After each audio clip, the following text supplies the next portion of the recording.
Gauri, I have a project for you after class. I need your help.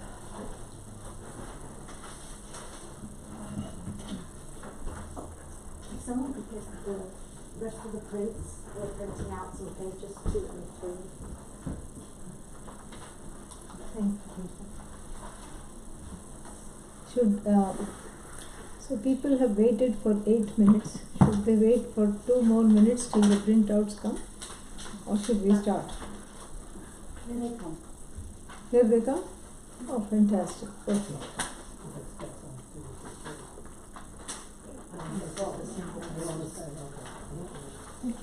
I love it. Somehow we get by and it works out. It works out. There's a couple more.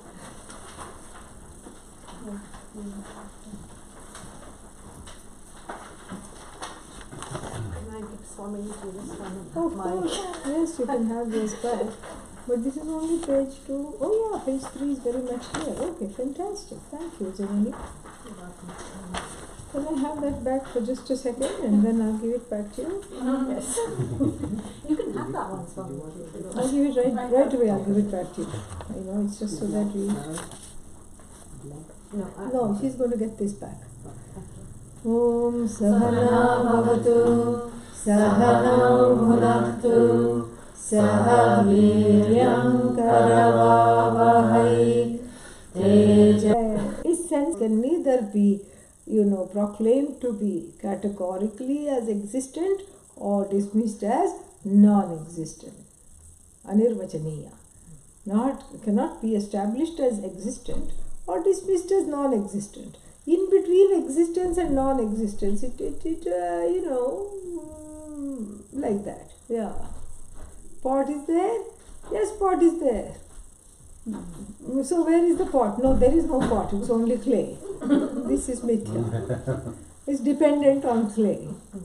But why is the pot dependent on clay? Okay, if you don't like clay, have a silver pot. People have it. It's called kalasha, for religious things. Yeah. Have a silver pot, golden pot. Actually it's pot in the form of, gold in the form of pot. It should not be golden pot, it should be potted gold, potted silver. But our language is also a product of ajnanam. And so we say golden chain, golden pot, golden this, golden that. Golden is not an adjective. Here it's a substantive. Because without gold there is no pot. Clay is not an adjective, it's the substantive. Potted clay, that's what we have to say. And so, therefore, this is mithya. And then satyam also. Satyam is I. But then in the beginning, this is not understood. And then what? So what? Then it says, dvedha means in a twofold manner. Twofold manner, dvedha, twofold, tredha, dvedha. All this is there, these words are there, just like in English, twofold, manifold. So, dvedha, in a twofold manner, Brahma pratitihi nigama nigadita. Nigadita, unfolded or talked about in the Nigama Shastra. Nigama means Veda. So, in the Veda, the cognition of Brahman is spoken of, nigadita, discussed, spoken of in 2 ways. First we are just seeing the translation, okay? Yeah. What are the 2 ways? Swanubhuti and upapatti. Swanubhuti is one's own experience. So, is Brahman one's own experience? Yes. Yes? No? Yes. No? I said no? No one is? It's not an experience. Yeah, it's not an experience, okay, but do you experience the I? Yeah. And is I Brahman? Yes. So do you experience Brahman? Yes. That's how we have to take it here. So, Dvedha Brahma Pratiti, one who's through Swanubhuti, the undeniable I. I'm already here. So, do you experience the I? Of course. I'm always experiencing the I. there is no time that you don't experience the eye. What about in sleep? You experience the eye in hindsight, because the garanas, the instruments to broadcast that experience, the mind, etc., are not there. They are gone to a causal state. They are all sleeping. And then what?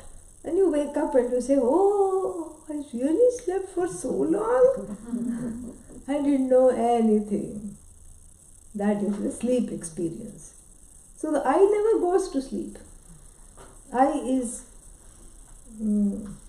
what is that expression? Alupta drik. Alupta drik means a pair of eyes without eyelids. Oh, how torturous it is.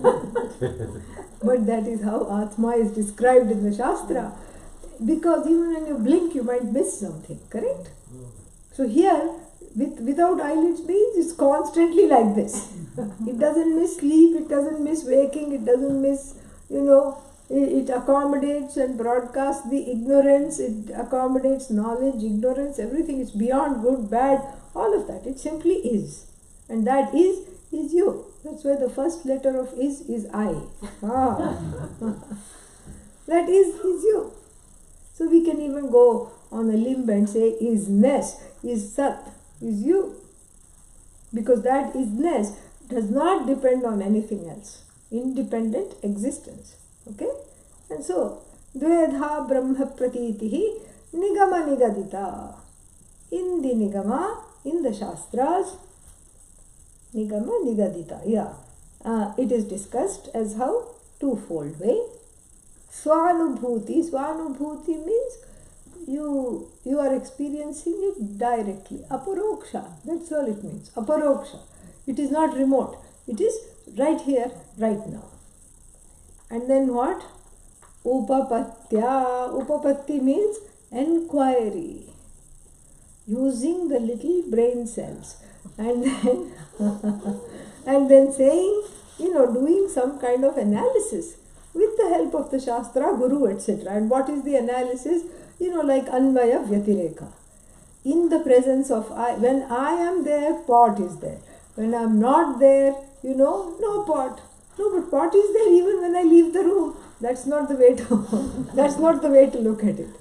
Meaning the pot is cognized only with the help of I. If this is confusing, go to that even more confusing cone. What is that? If the redwood tree falls in the forest, does it make a sound? What an idiotic question. Of course it makes a sound. Because it's following the laws of physics. But wait. This is not physics. This is spirituality. Yeah. And so then what? And then what to do here? To think a little more. Athanu mimamshamevate. It has to be analyzed by you, says the Kenopanishad. So upon analysis you say, well, can an unheard, whatever it is, you can't call it a sound because, it's unheard. You can't call it a noise because it's again unheard. Can an unheard event be called a sound? Sound of silence.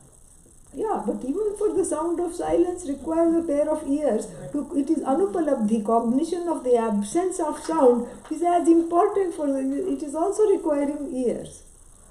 Because people write all these mystery novels. You could hear a pin drop.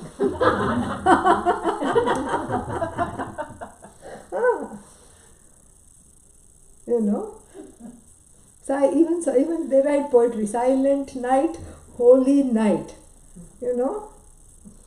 What's the second line? All was calm and all was quiet. All was bright. Oh, bright. Okay. That's not of importance to us right now. So silent night, holy night. Silent. And who is saying it's silent? The one who's talking a lot. That's the whole idea. One who won't shut up, admires the silence. Means what? Cognizes the silence. What is silence?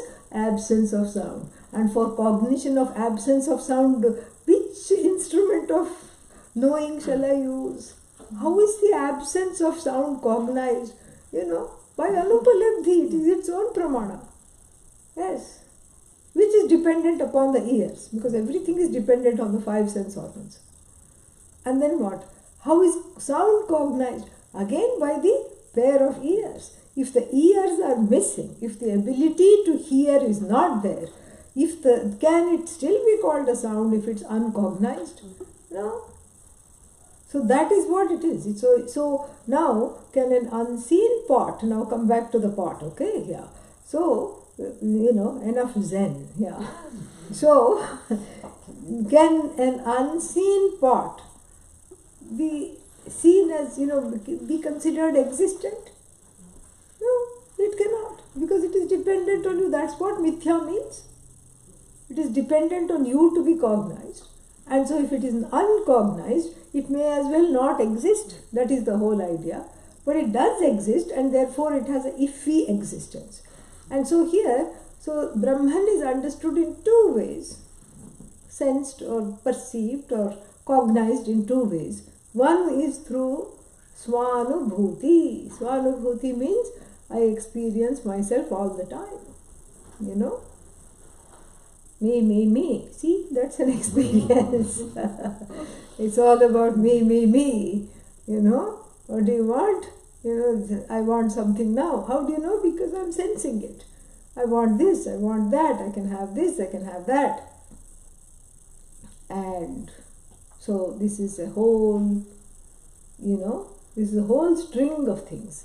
And now, very interesting thing happening.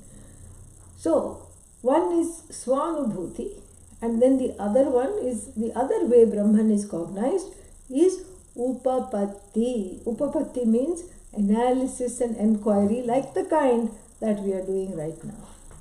This is a particular kind of an analysis. If there is no ears, can the sound be cognized? It is an analysis of Satyam and Mithya. So, so Brahman, so Anvaya Vyatireka, I was giving that example. So when the ears are there, sound is present. Ears are not there, sound also not there. Therefore, what is the logic? The sound depends upon ears. So this is what is Upapatti. Swanubhuti, Swanubhuti means one's own experience. I am. Only take that part. Afterwards also some thoughts will come. I'm an idiot. I'm no good. I don't do anything right. Forget that edited, punctuated I with semicolons, commas and lots of exclamation points. Just take I am. And then put a full stop after I am. It's quite a nice, it's a lovely nididhyasana. I am. Oh, but I'm late. No, I am. Full stop. I've cut out, erase the word late. I am. No good. No. I am. Full stop. I am. Full stop. I am. Full stop. This is Swanubhuti. And what does the Shastra do, and Nigama Nigadita, in the Shastra it is discussed, this Swanubhuti is discussed, Sakshad, Aparokshad, Brahma. This is the Mahavakya from the Brihadaranyaka Upanishad, Prajnanam Brahma. And then what? I am Atma Brahma, Tattvamasi, all these Vakyas are there, all these sentences talking about the oneness of the Jiva with Ishvara are there and revealing the glory of Atma as Brahman, as Bhagavan. These sentences, the teachings are there, and that teaching, is given in two ways. One is by pointing out the Tvam Pada Vichara, by pointing out your own, your own existence as separate from body, mind, senses, experiences, family. All this I is very, very separate. So it's given as separate, and then what else? It is also talked about through Upapatti. Upapatti means what? Analysis, like using these methodologies, Anvaya Vyatireka, etc. Then Adhya, the first one, first one means what? Swanubhuti, okay? Adya means respectively. So, Adya means the first one. Which first? Don't go back to the first verse, okay? Here two things are discussed. Brahman is known in two ways. And what are the two ways? And Upapatti. So, Adya means what? Swanubhuti. Swanubhuti, one's own experience of Brahman. Dehanubandhat bhavati. Dehanubandhat bhavati. You know? Meaning, the first experience of I am, comes in accordance to the association with the body, mind, sense complex. So, always the first conclusion is, I am this body, I am the mind, I am the senses. Because the I is not, I am is not coming from somewhere there, correct? So, always in association with this body. Even the person who says I am having an out of body experience is still speaking from the body. It's not speaking from somewhere far away. So that shows what? That there is this body connection. So the indweller of the body, which is Brahman, is entangled, as though, so to speak, as though entangled. Imagine that banner which they gave me here, put up there. So, as though entangled with what? With the body, mind, sense complex. So, Adya, the Swanubhuti, is not any time of this pure consciousness dissociated from this body. It is always arising. In fact, it needs the mind, correct? It needs the mind, because the mind is the receptacle of this knowledge, and the receptacle where this I is, it's a place where the I is, lighting up, and it needs the Ahankara, because the Ahankara says I am. So it's happening in conjunction with the body. Deha anubandhat. Anubandha means in accordance to the, as though, notions of bondage with which the I is participating, as though. Yeah. Don't say as though I. The I is as though. I is not as though. I is as though participating in this what? In this dance with the body, mind, sense complex. Cha cha cha cha cha cha. 1 2 3 1 2 3. It is dancing along. And and so then what? So Adya Dehanubandhat bhavati. So the two kinds of Brahman cognition. The first as I is happening in correlation, in correspondence, in tandem with the body, mind, sense complex. First it is I body, then only it is my body, correct? First it is I body, me body, and then my body. That comes a little later. In the beginning it's all this is me, this is me, this is me, I, and that's what it is. Then tad apara, then later on the second one, apara means the other one. And what happens to the other one? Let us see. Adya dehanubandhat bhavati tat apara sacha sarvatmakatvat. So the next one, the second one, which is what? Through upapatti. You have to look at it correspondingly. Second line, Swanubhuti and upapatti. Swanubhuti happens naturally with, in conjunction with the body-mind complex, and also Swanubhuti, includes the ability to be able to see that I am separate from the body, mind, sense complex, is to cognize that as well. But that cognition is also happening in relation to the body, mind, sense complex. It's not one jumps out of the body and says, tada, I am enlightened. That is not there. In this body is a vehicle for moksha, and so it is still as though associated. The Brahman here is as though associated with the body. And then tat apara, later on, with the help of Vedanta instruction from the Guru, from the Shastra, because this is all about Shastra, is unfolding Brahman in two ways. Tad apara, how does the second one take place? Second one takes place, sacha, that, upapatti. Upapatti takes place with the help of what is called sarvatmakatvat. Sarvatmakatvam. Sarvatmakatvam means this is the Sarvatma Bhava. I am First, I am this body, I am along with this body, and this is my body.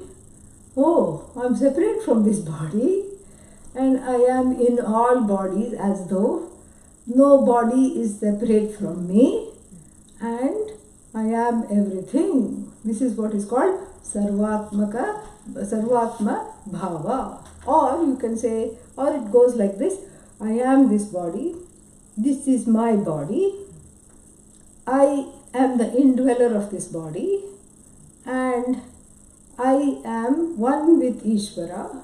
Ishvara is everything, and I am this Ishvara who is everything. So there is one more additional step in the second one, Ishvara. This is a very important step. So this is how the whole thing proceeds. And so the second one happens later. First it is I body, me body, my body, etc. And later on, with the help of Upapatti, Vichara, then you see that there is only one I. The I in you, and the I in he, and the I in she, and the I in it, whatever, jivas, jantus, other jivas, dog, cat, it's all the same I, one I, one I. And then you say, oh, there is only one I. This is, this is Upapatti. Upapatti here is not logic. It is, analysis. So using the Shruti Anukula Upapatti, an analysis of the Shastra with the help of the Guru, etc. and the Parampara, and then what? And then the idea that this Brahman, this one non-dual Brahman is this whole universe is gained. Okay? And then what happens, So then, Adav, in the beginning, Brahma ahamasmi iti anubhava udite. Anubhavaha udite. So, in the beginning, I am Brahman. This I is Brahman. The I is Vilakshana, separate from this body, separate from the mind, separate from all the senses, everything. And then this I is myself alone, and this I is not, nothing to do with any object. It is the only subject. And then what happens to this I? This I is Brahman, So then I am Brahman. So the I, what does it do? It owns itself as Brahman. So that is the first, understanding. First level understanding. And then from there, Sarvam Khalvidam Brahma. This is again a Brihadaranyaka Upanishad Vakya. All that is here is Brahman alone. Sarvam Khalvidam Brahma. So in the beginning, Sarvam Khalvidam Brahma will not come. Why? Because you still have to tackle whatever is there, the indweller of this body, mind, sense complex. And so you go from Aham Brahmasmi, I am this Brahman, to Brahman is everything. Everything is Brahman alone. This is the meaning of this verse, kind of involved and very layered, So, if this much is understood, we can proceed, we can try to see the different layers. So, Atmanatma Pratīti Prathamam Abhihita Satyamithyattva Yogat. So, here one more thing is that in the beginning, Atma and Anatma are seen as Satyam and Mithya respectively, but due to a mix-up, and where does this mix-up happen? Because it says Adav in the beginning, where does the mix-up happen? In the head, of course, whereas, but, but that's not the idea. Adav means in the first portion of the Veda. Hidden meaning. In the first portion of the Veda, this is what is there. You are separate, correct? And the pujari is separate, and the wood for the yajna is separate, and the bricks for the homa are separate. And then what? The ghee is of course separate, and the wood that you put in the middle is separate, the mantra chanted is separate, and then you offer the ghee, and that's why there are string of rules. All these rules, offer from the left if you want this. Oh, but if you don't want that, offer from the right. And by the end of it, you forget what you wanted, and that's the whole idea. You get so confused that you say, okay, never mind. If I don't have it, it's okay. Yeah, because there are all these things. Left hand side, and then first you say, okay, some yajna kundas are round. Left hand side means what? If it's in a circle, left means what? If it's in a triangle, left means what? And then if it's in a square, then the instruction is offer from the top. Top means what? Top of what? Where are you sitting? Top of that? Or, you stand up and offer from the top? Or what do you do? It is all just very, very intricate and involved. So, so this is what is the Satya Mithyatva Yoga. Correct? So, Satyam is what? I. And that I is trying to know itself. And what does the first portion of the Veda do? Put it on a diet of ghee. Yajna. Yeah. This is all it is, Oh, but I would like to have some peace and harmony here. Here is a homa for you. Do that. Yeah. But I don't want homa. I want peace and, harmony. Yeah, but this is one of the phalas. If you do this homa, you will get peace and harmony. No problem. Okay, I guess I'll do it. And then what? Do something else. After that what? Do something else. Do something else. Something else. Something else. One is kept constantly busy. And then, Mithya takes over. Mithya takes over. And, and you remember the kitten and ball imagery. So, the struggling kitten in the ball of yarn, and similarly, what is that? The struggling jiva in between two homas. That's all it is. Yeah. So, because the dissatisfied I, which is not addressed, is still there. So, are the homas useless? No, they are not useless. Why? They keep you entertained. Till one is ready for the knowledge, they keep one, completely nicely entertained. They keep the whole Jagat entertained. And not only that, the homas, the rituals, the prayer, keep the person, on a path of dharma. Dharma means emotional maturity. Without dharma, there is no emotional maturity. So, the spiritual growth, emotional maturity, and some kind of an inner evolution is all taking place because of this. Plus, all the raga dveshas are kept in abeyance. Because if you're keeping on doing from prayer to homa to something or the other you're doing, and it's not easy. Homa means what? You have to do some prep before. And you have to make prasada. You have to have flowers, exactly how much they need, and whatever is called for. You have to have wood, you have to have ghee, you have to put it up, and and then you have to have food, because if you don't do annadanam after a homa, then the whole homa goes wasted. And so therefore what? All this keeps one on the toes. So Adav means first portion of the Veda. And then the second one is what? Later, after that, this Brahma Pratiti happens, through the second portion of the Veda, and,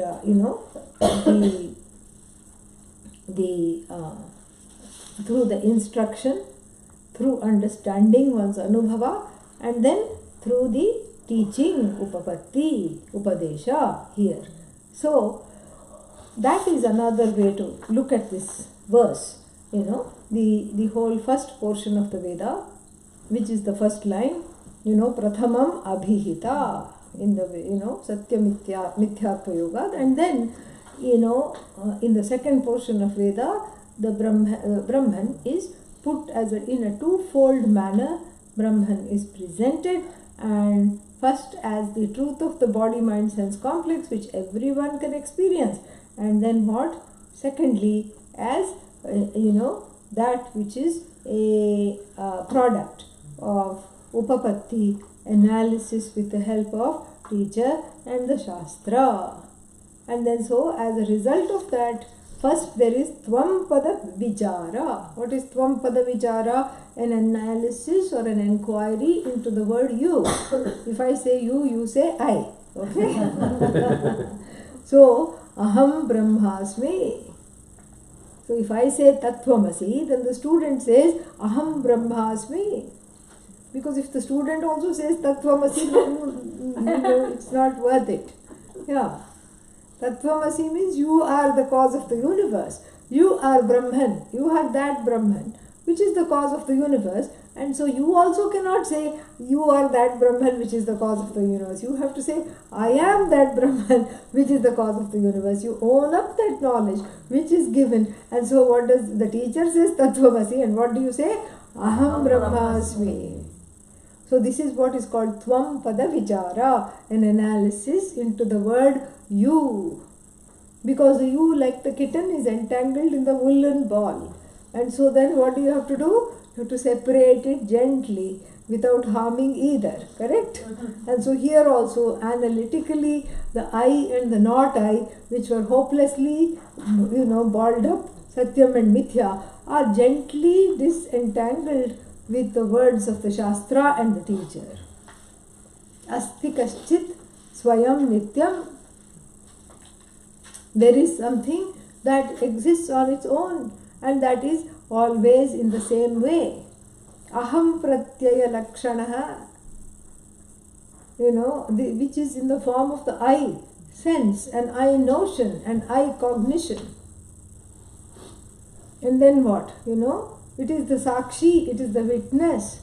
Panchakosha vilakshanaha. It is separate from the body, separate from the 5 places where one can make an error. I am as good as the mind, I am as good as the prana, I am as good as the body. I am a doer, I am a, what is that? What is the other thing? Not enjoyer. Don't say enjoyer, experiencer, because really samsara is nothing to enjoy there. Yeah. So actually that's a better translation. Bhokta is experiencer. Bhoga is experience. So therefore, I am karta, aham bhokta. The I notion is entangled with all this, and the teacher kind of shakes off that I notion along with the student and shows the student that this I is separate, and this is called tvam pada vichara. And then later on that tat pada vichara is done, and that tat is also shown to be that same self-existent consciousness which is the truth of tvam. And the tat is wearing a crown called Ishvara.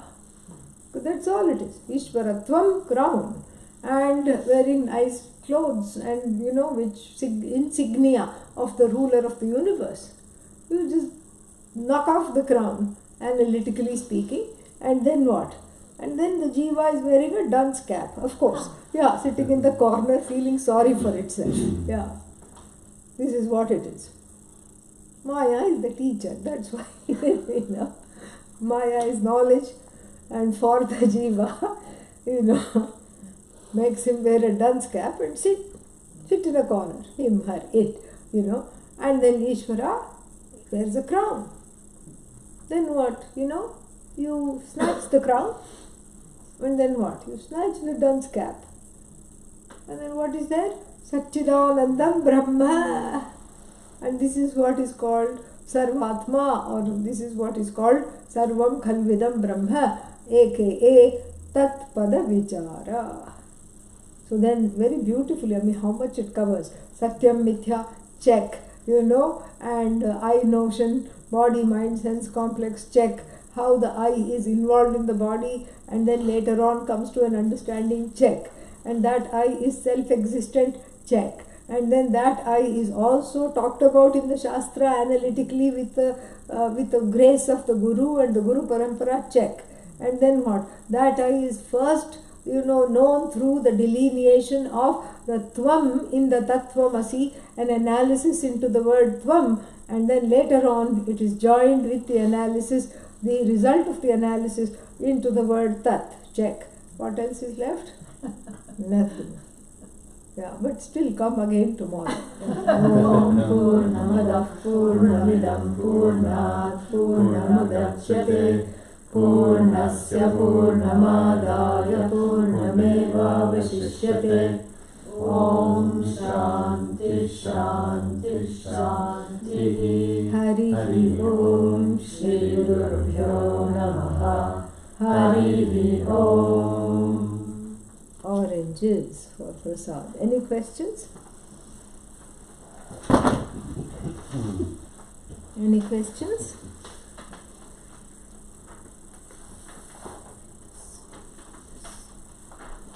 Oh, no questions.